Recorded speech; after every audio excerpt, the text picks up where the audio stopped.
Hello दोस्तों, how are you? I hope you are doing well. आज देखने जा रहे हैं दोस्तों अबेंडन का हिंदी और English meaning with its antonyms and synonyms. तो चलो शुरू करते हैं।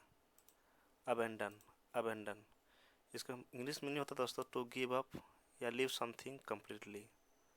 और इसका हिंदी होता है त्याग देना, छोड़ देना, बेपरवाह, असंयम या फिर आत्मसमर्पण। ठीक है, तो इसके कुछ इंटोनिम्स और सिनोनिम्स देख लेते हैं थोड़ा सा। इसके सिनोनिम्स होते हैं लिव, डेजर्ट, फोरसेक, रिनाउंस या बैकेट। वैसे कुछ एंटोनिम्स होते हैं कीप, रिटेन, एडप्ट, सपोर्ट।